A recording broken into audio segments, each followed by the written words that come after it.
Hello, I'm Severin Suzuki speaking for ECHO, the Environmental Children's Organization. We're a group of 12 and 13-year-olds trying to make a difference.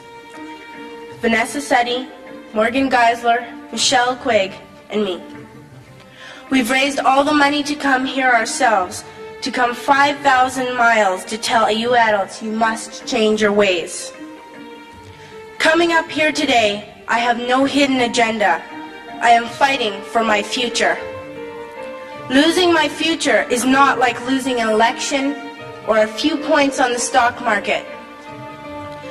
I am here to speak for all generations to come. I am here to speak on behalf of the starving children around the world whose cries go unheard.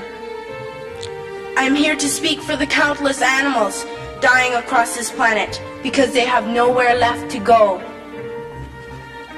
I am afraid to go out in the sun now because of the holes in our ozone. I am afraid to breathe the air because I don't know what chemicals are in it. I used to go fishing in Vancouver, my home, with my dad, until just a few years ago we found the fish full of cancers.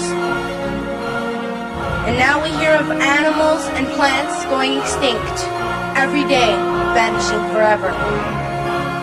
In my life, I have dreamt of seeing the great herds of wild animals, jungles and rainforests full of birds and butterflies. But now I wonder if they will even exist for my children to see. Did you have to worry of these things when you were my age? All this is happening before our eyes, and yet we act as if we have all the time we want and all the solutions. I'm only a child, and I don't have all the solutions. But I want you to realize, neither do you. You don't know how to fix the holes in our ozone layer. You don't know how to bring the salmon back up in a dead stream. You don't know how to bring back an animal now extinct. And you can't bring back the forests that once grew where there is now a desert. If you don't know how to fix it, please stop breaking it. Here, you may be delegates of your government, business people, organizers, reporters, or politicians, but really, your mothers and fathers, sisters and brothers, aunts and uncles, and all of you are someone's child. I'm only a child, yet I know we are all part of a family, 5 billion strong, in fact 30 million species strong, and borders and governments will never change that. I'm only a child, yet I know we are all in this together and should act as one single world towards one single goal. In my anger, I am not blind, and in my fear, I am not afraid of telling the world how I feel.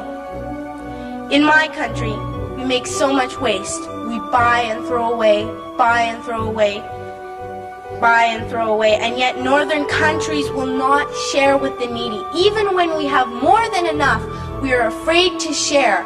We are afraid to let go of some of our wealth.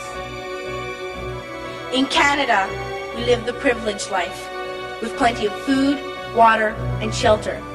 We have watches, bicycles, computers, and television sets. The list could go on for 2 days. 2 days ago, here in Brazil, we were shocked when we spent time with some children living on the streets. This is what one child told us. I wish I was rich. And if I were, I would give all the street children food, clothes, medicines, shelter, and love and affection. If a child on the streets who has nothing is willing to share, why are we who have everything still so greedy? I can't stop thinking that these are children my own age, that it makes a tremendous difference where you are born. That I could be one of those children living in the favelas of Rio. I could be a child starving in Somalia, or a victim of war in the Middle East, or a beggar in India. I am only a child, yet I know if all the money spent on war was spent on finding environmental answers, ending poverty, and finding treaties, what a wonderful place this earth would be. At school, even in kindergarten, you teach us how to behave in the world. You teach us to not to fight with others, to work things out, to respect others, to clean up our mess, not to hurt other creatures, to share, not be greedy. Then why do you go out and do the things you tell us not to do? Do not forget why you are attending these conferences, who you're doing this for. We are your own children. You are deciding what kind of a world we are growing up in. Parents should be able to comfort their children by saying, everything's going to be all right. It's not the end of the world, and we're doing the best we can. But I don't think you can say that to us anymore. Are we even on your list of priorities? My dad always says, you are what you do, not what you say.